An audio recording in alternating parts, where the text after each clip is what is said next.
Hi, folks. Mark Tomardella here, and I'm going to give you a quick rundown on our newest feature on the Brain Gauge and Brain Gauge Pro. It's called the QuickCheck. So why don't I share the screen because you don't want to look at my ugly mug. And what we're going to do is take you through a quick slideshow. And when you normally, anybody that's been using the Brain Gauge is used to this page. This is what I call the options page. And what you see here is this is the subject ID, and you have two options, start testing or start training. And when you start testing, you get the standard 15 to 20 minute battery. Start training, you go to the brain training platform. Uh, but what we're adding is something called Quick Check. So right here is a new button that's being added, and the Quick Check test has been selected. And basically, what this does is we're setting this up so that you don't have to shorten the battery. All it's going to do is basically do a reaction time test. And so for 90 seconds, there'll be a 90 seconds of testing. And then the results page comes up immediately after. This is a results page that you will get immediately after testing. And so after that 90 seconds, it'll say you'll see your results. And these are raw data scores. Okay, so what are your raw data scores? It gives you lots more resolution. And you really do need to learn what these scores are. But that's up to you whether you want to learn or not. But anyway, you're in this case, I just did a really quick one. I was kind of sloppy. I was actually talking to somebody while I was doing this. 202 milliseconds, and the focus metric was 7 milliseconds. And then what we do is here we give you a little composite of what that means so that you can translate these raw scores into what it means. If you're less than 160 milliseconds, that's really good. You're in the elite. You're in the top 1%. 100 less than 100 milliseconds, 180 milliseconds, that's still pretty good. You're in the top 5%. Between 200, 230, that's sort of the normative range. And, if you're well above that, you need to work on it. So over 300 milliseconds, you need to start working. 400 milliseconds, you definitely need help. Okay. And don't be nice, and if you've got patients or clients that have really slow scores, tell them. Actually, this will tell them because it's going to pop up right away. If you're over 600 milliseconds, you got no business driving. And the focus range is normally 5 to 15 milliseconds. And that's how much you vary on test to test. And if it's over 50 milliseconds, then no heavy machinery. This gauge right here that you'll see, that's the same as the overall score. So if your score is right here, that's sort of what you want to see. You want to be in the green.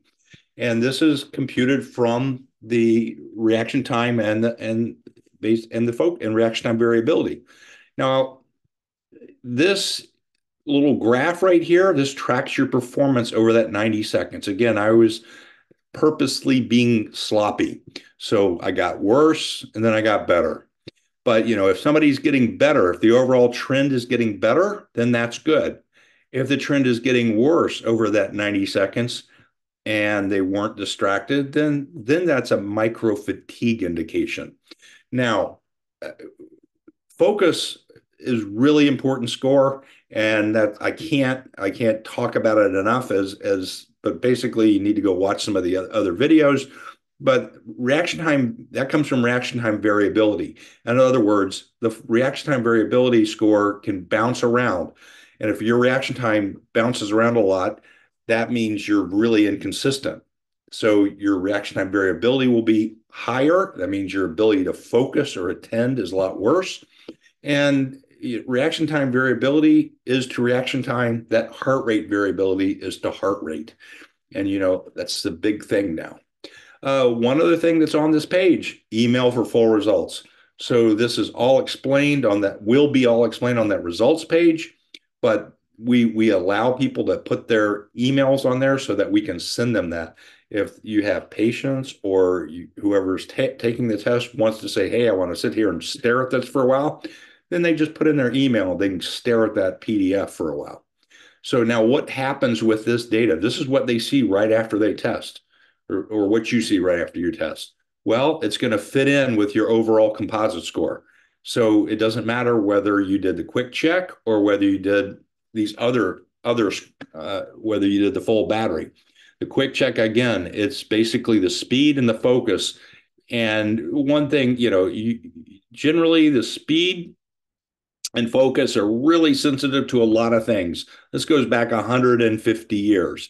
And you can read about this and or listen to videos about this on anything that's related to reaction time variability. But we have about 150 years of this data, and that is not an over exaggeration. So where are we going with this?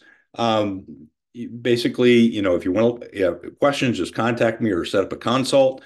And where we're going with this is that we have new features in the works. And on the options page, what you'll see is you'll have an option to go to training platform, quick check, triage plus, or the full test. Now, as the way to think about this for all these different testing features is that you can still do the full test like always. You just click that button. But as you increase the number of tests, it does take longer, but it also increases specificity and accuracy. And, if you really want to learn more and more in depth about all these different tests, then sign up for the workshop. That's really the best way to do this. So I'm going to stop sharing and I'm going to say, that is it for today. And, hope to see you soon.